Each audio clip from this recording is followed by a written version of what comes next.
우리 예수님은 우리를 깜짝 놀라게 하시는 그런 분입니다. 예수님에 대하여 묵상하고 생각할 때마다 놀라운 것들이 많이 있지만 그 중에 가장 우리를 놀라게 하는 것은 섬김에 대한 것입니다. 예수님께서 마땅히 섬김을 받으셔야 되고 또 섬김받는 것이 너무도 당연한 하나님이시고 그리고 우리의 구원자가 되신 그 예수님이신데 예수님께서 마땅히 섬김을 받으셔야 함에도 불구하고 이 땅에 오신 이유가 바로 우리를 섬기기 위하여 그리고 주시기 위하여 오셨다고 하는 사실인 것입니다. 예수님은 섬김을 통해서 온 세상을 바꾸셨습니다. 예수님의 섬김을 생각할 때 섬김은 사실 우리를 좀 불편하게 합니다. 예수님이 우리에게 모범을 보이시면 우리도 예수님처럼 섬겨야 되기 때문에 불편합니다. 우리는 솔직히 말해서 섬기고 싶지 않습니다. 이기적입니다. 다른 사람이 봉사할 때 잘했다 칭찬은 해줄 수 있지만 막상 내가 내 손에 물을 묻히고 내 팔을 걷어야 되고 내 땀을 흘려야 하는 이런 일은 하고 싶지 않습니다. 나의 일도 피곤한데 다른 사람 일을 위해서 내가 일하고 싶지도 않고 또 내가 집에서도 하지 않는 그 일을 교회에서 또 다른 사람들을 위하여 한다는 것이 때로는 우리의 마음을 부담스럽게 합니다. 그런데 예수님께서 이 세상에 오셔서 우리들에게 보여주신 것은 이런 섬김이었습니다. 이 세상에 우리가 경험하고 있는 모든 것들은 오늘 우리가 들으려고 하는 말씀, 읽은 말씀과는 반대되는 그런 일입니다. 세상은 강자가 생존합니다. 적자 생존입니다. 힘센 사람이 섬김을 받습니다. 힘센 사람이 군림을 하고 힘센 사람이 자기의 부귀와 영화를 누릴 수 있습니다. 생물학계에서도 동물에도 식물에도 그 푸드 체인이 있습니다. 닭은 벌레를 잡아먹습니다. 그렇죠? 그런데 사람은 닭을 잡아먹습니다. 성적표도 벨커브입니다. 그래서 내가 성적을 잘 받기 위해서는 누군가가 잘못을 해야, 나보다 못해야 나의 성적이 좋은 성적이 나오게 됩니다. 기업은 사닥다리입니다. 누군가가 나 먼저 사닥다리에 올라가 있으면 내가 그를 다른 사람이 내려와야만, 내가 끌어내리든지 그 사람이 스스로 내려오든지 내려와야만 내가 사닥다리로 올라갈 수가 있습니다.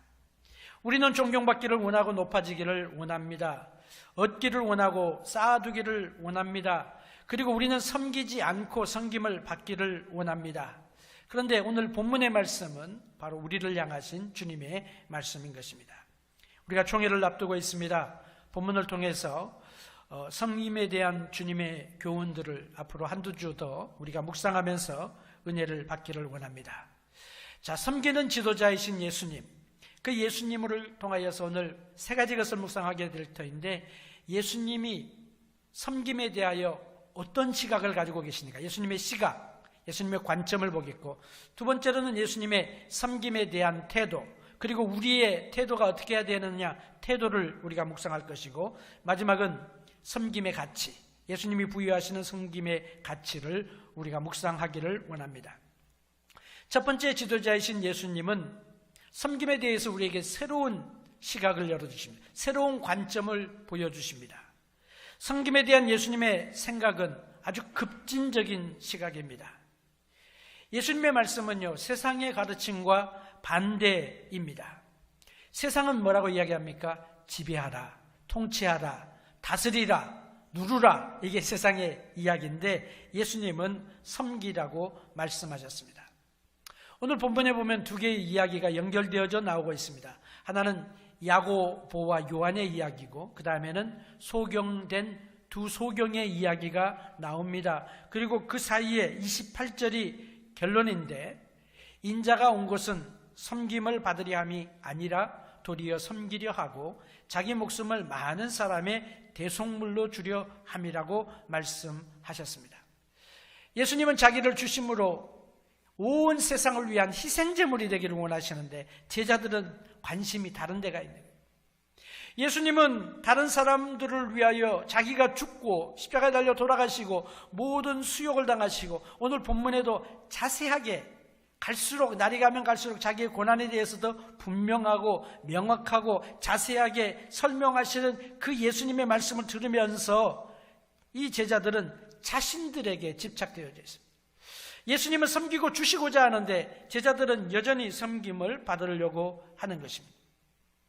예수님이 마시는 잔과 예수님의 세례는 무엇입니까? 그것은 예수님의 십자가의 고난, 예수님의 죽으심, 예수님의 부활하심 이겁니다. 인류를 구원하시기 위하여 지금 막대한 대가를 예수님께서 지불하시기 위하여 준비하고 그 길을 가고 있는 것입니다. 예루살렘 향하여 죽음의 그 장소를 향하여 형벌의 장소를 향하여 지금 나가고 계시는 것입니다. 예수님은 이들을 위하여 온 세계 사람들을 위하여 막대한 대가를 지불하고 섬기시고 죽으려고 하시는데 제자들은 지위를 원하는 것입니다. 그들이 그 대가를 정말로 원하는가? 잔이라고 하는 말로 주님께서 설명을 하십니다. 너희가 나의 마시려는 잔을 너희가 마실 수 있느냐? 제자들이 대답합니다. 야고보와 요한이 대답합니다. 예, 할 수 있습니다 라고 대답하셨어요. 예수님께서 그들을 책망하지 않으셨습니다. 이 잔이라고 하는 것은 뭐냐면요, 나에게 주시는 것입니다. 이 잔에 무엇이 담겨져 있든지 간에 잔에 예수님께서는 뭐예요? 예수님을 향해서는 이것이 예수님의 십자가였습니다. 예수님의 십자가. 예수님께서 겟세마네 동산에서 기도하시잖아요. 아버지여, 할만하시거든 이 잔을 내게서 지나가게 하옵소서. 그러나 나의 원대로 마옵시고 아버지의 원대로 되기를 원합니다. 잔이라고 하는 것은 예수님의 죽으심, 세상 죄를 지고 가는 하나님의 어린 양으로서 세상의 모든 죄의 저주, 세상의 모든 죄의 형벌, 나의 과거의 죄, 현재의 죄, 미래의 죄, 모든 죄들을 다 짊어지고 가시는 진노의 잔입니다. 그런데 이들이 이거 마실 수 있다는 거예요.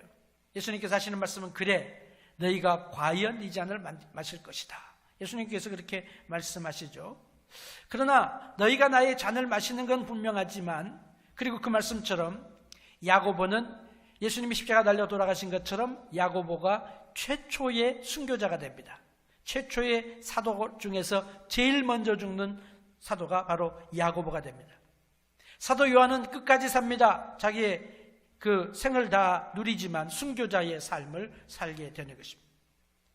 예수님께서 이들의 그 요구에 대한 정말 그 어이없는, 아무것도 모르면서 그냥 막무가내로 달라하는 이런 연약한 모습을 보이는 이들을 향하여 예수님이 대답하시는 것이 25절부터 28절에 있는 말씀입니다. 28절은 결론이죠. 너희가 세상 사람들이 뭐 원하는 거 다 아는 바 아니냐? 세상에서는 집권자들이, 이방의 집권자들이 임의로 주관하고, 그렇죠? 대인들이, 권세를 가진 사람이 권세를 부린다? 너희가 그거 알지 않느냐? 심지어 로마 군사들도 그들이 부리는 권세와 힘이 있습니다. 너희가 다 아는 바이다. 그건 세상의 것이다. 그러나 중요한 것은 뭐냐면 26절 말씀. 너희 중에는 그렇지 아니하니.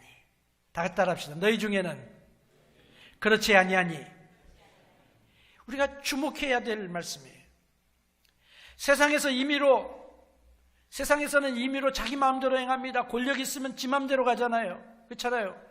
가난한 사람들, 힘없는 사람은 재판받고 검사가 구속하고 막 그러는데 힘있고 권세 있는 사람들은 안 받잖아요. 뭣도 안 받고 한국이 지금 한참 시끄러웠잖아요. 임의로 내가 컨트롤하는 게 세상의 권세입니다. 많으면 많을수록 높은 것입니다. 그렇죠? 나에게 보고하는 사람이 많으면 나는 높은 사람입니다. 내가 결제할 것이 많으면 나는 높은 사람입니다. 내 밑에 있는 사람들이 많으면 나는 높은 사람입니다. 그런데 세상은 그렇지만 너희 중에는 그렇지 아니하니. 세상은 뭐라고 말합니까? 지배하라, 통치하라, 네 마음대로 해라, 너희 원하는 것을 하는 것이 권세다. 그러나 너희 중에는 그렇지 아니하니. 주님 뭐라 그랬으세요? 누리는 것이 섬기는 것이다. 예수님께서 제자들에게 능력을 주셨습니다. 근데 그 능력이 무슨 능력이냐? 우리가 생각할 때 능력은, 권세는 부리는 것이라고 생각을 합니다. 그리고 어떤 사람 보면요, 그 자리에 올라가면 그 자리에 그 주신 그 권세는 다스리는 권세가 아니라 섬기는 권세예요. 다스리는 능력이 아니라 섬기는 능력을 우리에게 주셨어요. 너희 중에는 그렇지 아니하니 하나님을 믿고 하나님의 자녀가 된 우리들은 세상적인 생각이 우리를 지배하고 세상의 사고가 우리를 지배하는 것이 아니라 예수님의 그 시각을 가지고 우리가 볼 수 있어야 합니다. 예수님의 생각을 가지고 우리도 같은 생각을 품어야 된다고 하는 거죠. 그것이 궁극적인 성숙의 모습이라 그랬죠. 눈길에 대해서 이야기했잖아요. 가장 고상한 눈길의 신앙의 모습에 뭡니까? 처음에는 예수님이 나를 바라보는 거 내가 모르고 있다가 두 번째는 예수님이 바라보는 걸 느끼는 거죠. 그래서 예수님과 나의 눈길이 마주치고 그리고 예수를 믿고 예수님의 사랑을 체험하고 하나님의 은혜를 경험하고 마지막 단계는 뭐예요? 예수님이 보시는 걸 내가 볼 수 있어야 되는데 지금 그 단계를 우리가 지금 이야기하고 있는 것입니다. 너희 중에는 그렇지 아니하니 섬기는 자가 큰 자이다. 예수님의 질문을 한번 보세요. 예수님이 물으신 질문이 뭡니까? 무엇을 원하느냐 그랬어요. 마가복음 10장에도 똑같은 말씀이 기록되어 있는데 너희에게 야고보와 요한에게 너희에게 무엇을 하여 주기를 원하느냐. 자, 이 질문은 누구의 언어냐면요, 통치자의 언어가 아닙니다. 그렇죠? 사장님의 언어가 아닙니다. 통치자의 언어는 뭡니까? 이거 해, 저거 해, 그거죠. 통치자의 언어가 뭡니까?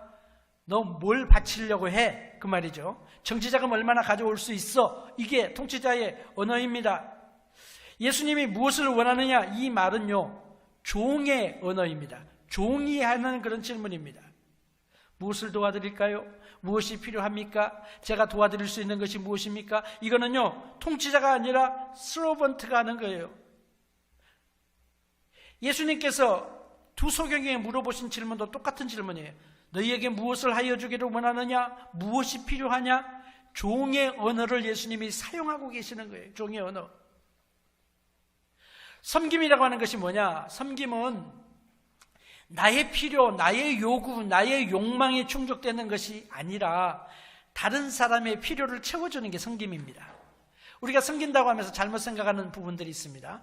섬기면서 내가 하고 싶은 것을 내가 원하는 방법으로 내가 원하는 때에 내 마음대로 하면서 나는 내가 할 거 했으니까 당신은 섬김을 받았다고 생각을 하십시오라고 말하는 것, 진정한 의미의 섬김이 아닌 것입니다. 섬김은 상대방의 필요가 무엇인가, 그리고 그것을 잘 채워주는 것, 그것을 이루어주는 것이 섬김인 것입니다. 예수님께서 병자들을 고치셨습니다. 귀신들을 쫓아내셨습니다. 말씀 선포의 능력을 예수님께서 나타내시고 제자들에게 주셨습니다. 제자들은 그것을 보고 그것을 받고 그것을 경험하면서 이것이 다스리는 권세라고 생각을 했어요. 아, 이건 나가 다스릴 수 있는 거다. 예수님은 그 능력을 주시면서 하시는 말씀이 뭐냐면 이건 다스리는 것이 아니고 이거는 섬기는 능력이라고 가르쳐 주셨습니다. 우리가 가지고 있는 모든 능력, 내가 가지고 있는 모든 그런 능력이라고 생각되어지는 힘, 능력, 권세, 권위, 이 모든 것들은요, 사실 다른 사람을 섬기라고 주신 것입니다.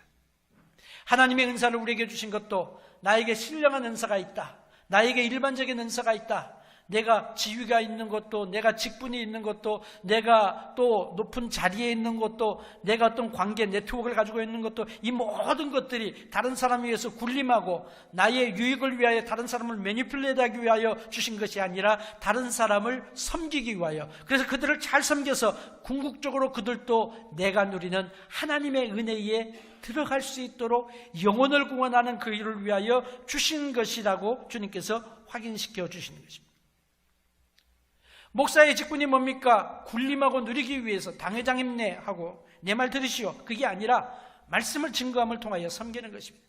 장로님이 무엇입니까? 안수 집사님이 무엇입니까? 봉사를 통하여 섬기는 직분인 것입니다. 권사님의 직분이 뭐예요? 권사님도 기도와 신방과 건면을 통하여 섬기는 직분이에요. 선교회장, 또 임원의 직분이 무엇입니까? 난 이번에 투표해가지고 내가 됐네, 인기가 당신보다 많아, 이게 아니라 하나님을 위하여 교회를 섬기고 성도들을 섬기고 그리고 우리에게 맡겨주신 이 세상을, 지역사회를 섬기기 위한 그런 직분인 거예요. 하나님이 허락하신 우리에게 주신 모든 좋은 것도, 물질도, 우리의 건강도, 지위도, 우리의 지식도, 지혜도, 이 모든 것도 다 주님을 위하여 섬기기 위하여 주신 것입니다. 섬기는 능력은요, 약한 것이 아닙니다. 세상이 보는 것이고, 도리어 주님께서 하시는 말씀은 섬기는 자가 큰 자라 말씀하셨어요. 오늘 제자들의 참 어린 말, 그래 주인의 그 선생님의 예수님의 그 마음도 모르고 그 이야기하는 그 철없는 그 이야기를 들으면서 우리 같으면 책망을 했겠죠. 왜 이렇게 철이 없냐? 언제 철이 들 거냐? 이렇게 책망을 하겠는데 예수님은 그렇게 하지 않으셨어요. 야, 너 주제를 좀 알아. 네가 무슨 위대한 자가 되냐? 내가 무슨 큰 자가 되냐? 내가 무슨 예수님의 오른편에 왼편에 앉느냐? 도리어 그런 생각 버리라. 야, 주제를 알아. 그렇게 말씀하지 아니하고 예수님께서 하시는 말씀은 그래, 너희는 큰 자가 되라. 너희는 위대한 자가 되라. 너희는 그런 위대한 일을 감당하라고 이야기하시면서 큰 자가 무엇인지, 위대함이 무엇인지를 다시 한번 확인시켜줘요. 정확하게 그들의 생각을 바꾸어 주시는 것입니다.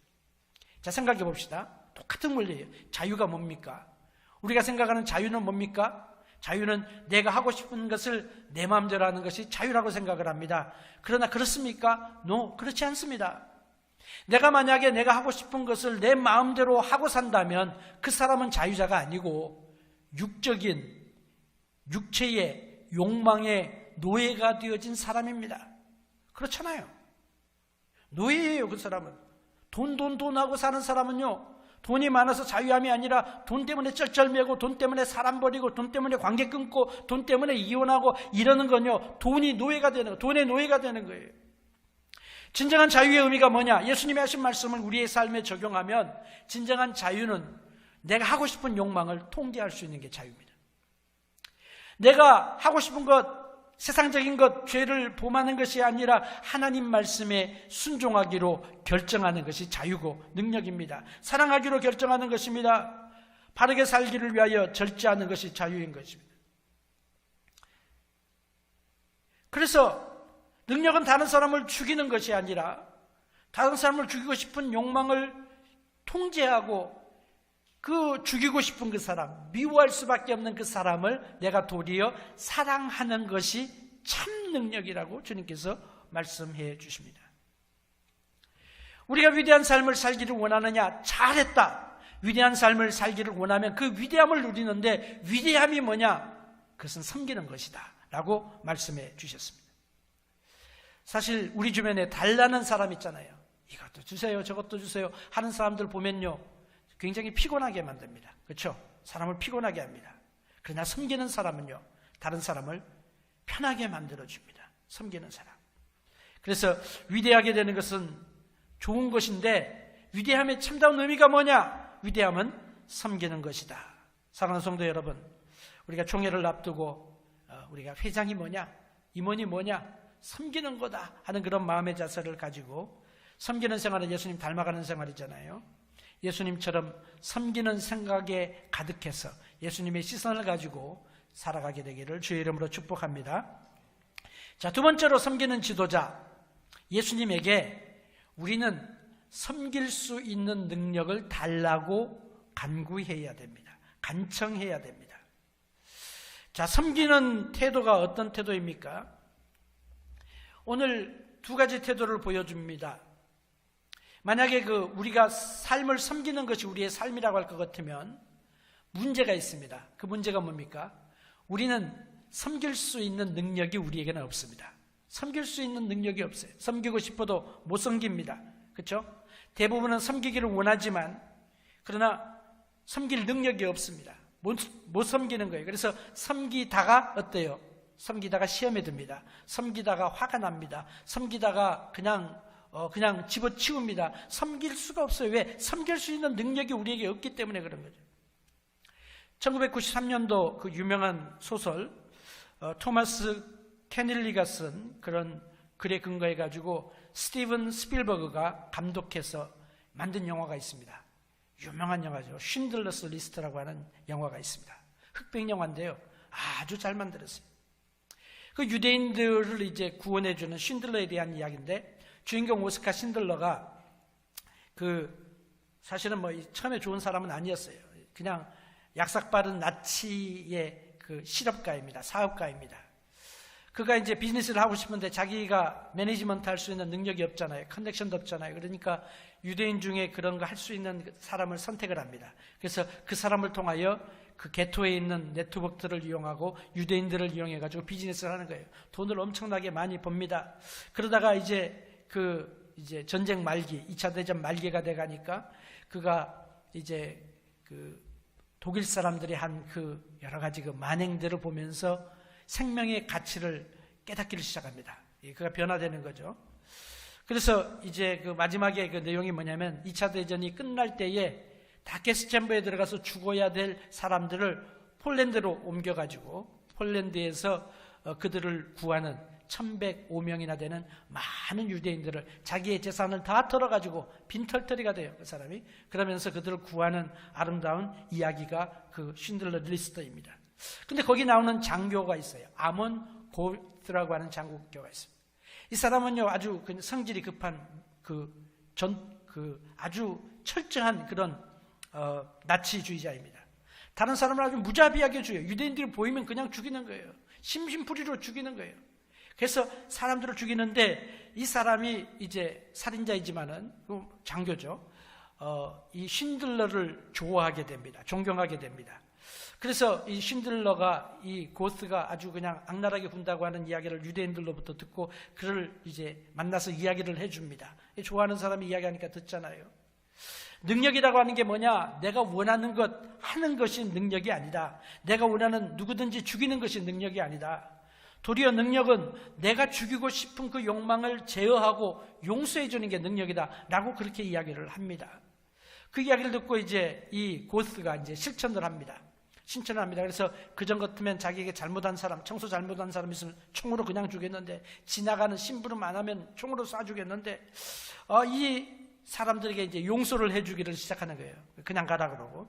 변화된 거죠, 이가. 그러다가 어느 날 이제 거울을 보게 됩니다. 거울을 딱 보는데, 거울을 보고 자기 모습을 보죠. 보니까 어떤 모습으로 비춰졌겠습니까? 살인자잖아요. 그렇죠? 막 사람들 죽이고 그랬던 사람이니까. 그가 자기에게 뭐라고 이야기를 하면 거울에 있는 자기에게 내가 너를 용서한다. 그렇게 이야기를 해요. 그리고 난 다음에 용서한다고 이야기를 하는데, 그리고 난 다음에 그 자신이 거북해졌습니다. 다음 장면이 뭐냐면요, 다시 옛날처럼 사람들을 죽이는 거예요. 그 이유가 뭐냐, 작가가 이야기하려고 하는 그 말은 뭐냐면, 자기에게 용서할 능력이 없음을 그 고스가 깨달은 것입니다. 자기의 그 악한 욕망을 억제할 힘이 그에게 없는 거예요. 그에게 능력이 없는 거예요. 자신을 통제할 수 있는 능력이 없는 거예요. 그래서 그는 자유하지 못했음을 깨닫고 옛생활로 그냥 돌아가는 거죠. 우리의 모든 욕망은 섬기기보다 섬김을 받으려고 하는 것이 우리의 욕망입니다. 내가 섬기는 것은 뭡니까? 섬길 수 있는 능력이 있어야 섬기는 거예요. 그래서 우리가 섬김을 얻을 수 있는, 섬길 수 있는 능력을 얻는 태도가 뭐냐? 어떻게 하면 그 능력을 우리가 받을 수 있느냐? 그것은요, 내가 요구하는 것이 아니라, 내가 이거 했으니까 내놓으시오, 그게 아니라 하나님 앞에 간청하는 태도, 하나님 앞에 간구하는 태도, 그런 구걸하는 태도가 필요한 거예요. 요구하기는 쉽습니다. 그러나 간청하는 사람, 간구하는 사람이 되는 건 쉽지가 않습니다. 제자들의 태도는 어떤 태도냐면 요구자의 태도예요. I deserve, 그 말이죠. 하나님, 예수님, 나는 I deserve this, that, 이런 이야기죠. 나는 이것도 받을 만한 자격이 있고 저것도 받을 만한 자격이 있습니다.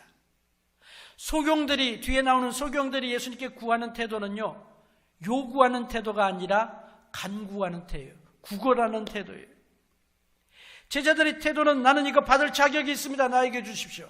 나는 모든 것들을 다 버리고 주님을 따랐습니다. 나는 배를 버렸습니다. 나는 금을 버렸습니다. 나는 비즈니스를 버렸습니다. 그렇기 때문에 나는 주님의 보좌의 오른편 왼편에 앉을 자격이 있습니다. 이것이 이들이 요구하는, 이들이 주님께 말하는 태도였습니다. 그러나 정말로 주님께서 원하시는 태도는, 그리고 정말로 섬김의 능력을 받는 태도는 어떤 태도냐? 바로 소경과 같은 태도예요. 주님, 나는 주님을 위해 한 것이 아무것도 없습니다. 그러나 주님이 나를 불쌍히 여겨주시는 것이 필요합니다. 저는 주님의 은혜가 절대적으로 필요합니다. 이 태도를 원하시는 거예요. 성경 전체를 보세요. 하나님의 은혜와 긍휼을 누렸던 사람들의 태도가 무엇이냐? 주장하는 태도가 아니라 강구하는 태도인 거죠. 세리, 바리새인은 오 주여 내가 세리와 같지 않음을 인하여 감사하나이다. 그 기도 안 들으셨어요. 주님께서 뭐라고 말씀하십니까? 세리는 고기를 감히 들지도 못하고 하늘을 쳐다보지도 못하고 가슴을 치면서 하나님 나는 죄인입니다. 하나님 나는 죄인입니다. 하나님의 은혜를 받을 만한 자격이 아무것도 없습니다. 나를 긍휼히 여겨주시어서 땅에 납작 엎드려서 간구하는 그 기도를 주님께서 하나님께서 들으셨다고 주님께서 말씀하고 계시는 거죠. 나는 어떻습니까? 오늘 우리는 예수님을 사치스러운 나의 생활의 한 부분으로 원하는 그런 단계가 그런 삶을 살고 있습니까? 아니면 예수님 정말 나는 예수님이 절대적으로 필요합니다. 예수님 없으면 나 못 삽니다. 예수님 없으면 나 망합니다. 예수님이 필요합니다. 예수님 나를 긍휼히 여겨주십시오. 예수님만 절대적으로 붙잡는 주님의 긍휼을 구하는 그런 태도로 살아가느냐 하는 것입니다. 정말로 진정한 섬김을 원하십니까? 그러면 우리는 바로 주님의 그 은혜를, 주님의 그 능력을 강구해야 되는 것입니다. 예수님이 우리의 섬김을 필요한 것 아닙니다. 우리가 예수님의 도우심을 절대적으로 필요하는 것입니다. 내가 예수님이 나를 필요로 하신다, 예수님이 나를 원하실 거야 생각하는 것은요, 교만한 것입니다. 우리가 예수님을 절대적으로 필요하는 것입니다. 우리 옛날 불렀던 복음성가 있죠. 물을 떠난 고기가 잠시 산다 하여도 예수 떠난 생명은 절대 살 수 없어요. 예수 떠난 생명은 사는 법이 없어요. 그 유명한 부흥성가, 우리가 어렸을 때 불렀던 그 찬양인데, 그 찬양처럼 우리는 절대적으로 간절하게 예수님을 필요로 한다고 하는 그 사실을 깨닫고 하나님께 나와서, 하나님 나는 이 능력이 없습니다. 섬길 능력이 우리에게 없습니다. 그래서 못 섬기는 거예요. 그래서 잘 섬기는 사람을 보면요, 그 사람은 능력 있는 사람이에요. 그 사람은 섬길 수 있는 능력을 하나님께서 부어주신 거예요. 성숙하다고 하는 그런 증거가 되는 거예요. 그래서 우리가 섬길 능력이 없음을 인정하고 주님께 섬길 능력을 강구하고 받는 그런 귀한 하나님의 자녀들 되시기를 주의 이름으로 축복합니다. 마지막으로 섬기는 지도자이신 예수님은 섬김의 가치를 우리에게 보여주십니다. 섬김은 가치가 있다는 거죠. 사실 오늘 제목을 섬기는 지도자라고 그렇게 붙였는데, 이것을 우리들에게 붙이기에는요, 너무도 사탕을 많이 바른, 설탕을 많이 바른, 초콜릿을 너무 많이 바른 그런 제목이 됩니다. 이건 바른 제목이 아니에요. 진정한 제목은 뭐냐? 섬기는 지도자는 예수님이지만 우리는 뭐가 되어야 되느냐? 섬기는 지도자가 되어야 된다. 우리가 보통 그렇게 말하지만 사실을 말하면 섬기는 종이 되어야 되는 것입니다. 섬기는 지도자가 아니라 섬기는 종이 되어야 됩니다. 지도자가 되기 위하여 섬기는 것이 아니라 그건 벌써 그 자체가 섬기는 게 아닙니다. 섬기는 종이 되는 것입니다. 종으로 섬기는 것입니다.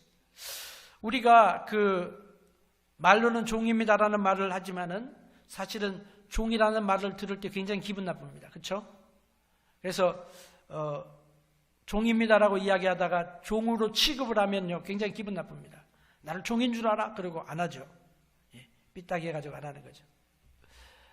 목사님 보고 하나님의 종 그러니까 어느 분이 그러시더라고요. 목사님 보고 하나님 종이라고 하는 말이 무슨 말이냐? 하나님의 종님 그래야지. 예, 그게 인간의 마음이란 말이죠. 높임을 받고 싶은 게 사람의 마음이에요.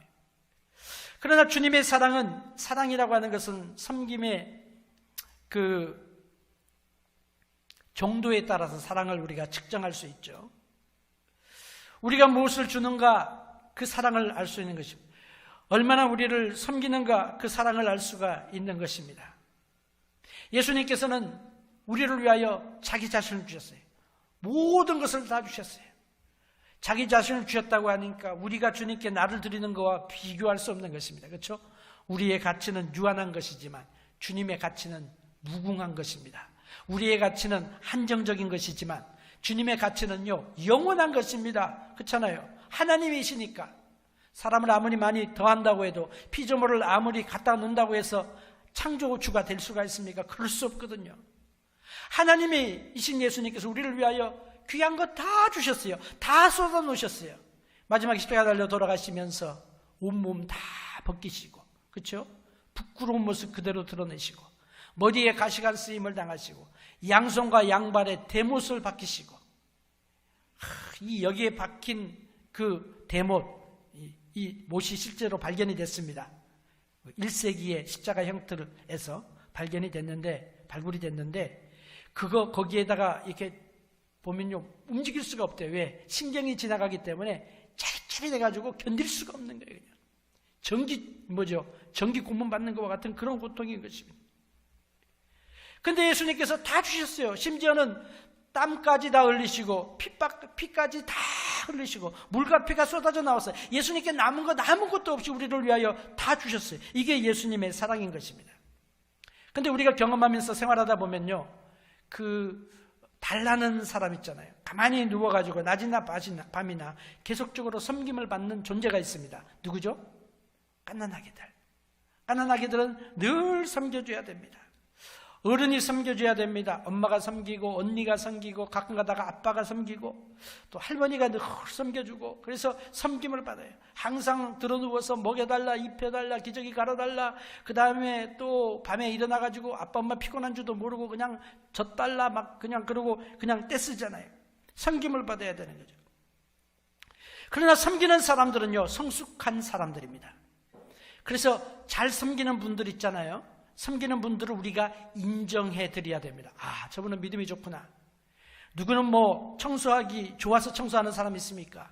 설거지하는 거 좋아서 설거지 하십니까? 아니잖아요. 누구는 집에 빨리 가고 싶지 않아가지고 끝까지 남아서 쓰레기통 어떻게 됐는지 다 정리하고 쓰레기 갖다 놓고 그렇습니까? 누구는 다른 할 일이 없어가지고 교회 혹시 부족한 거 없나 하면서 나와가지고 주중에도 보고 이렇게 그렇게 하냔 말이죠.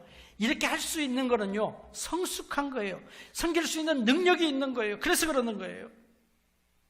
그래서 섬김을 받는 것이 성숙한 사람이 아니라, 위대한 사람이 아니라 섬기는 사람이 위대한 거예요.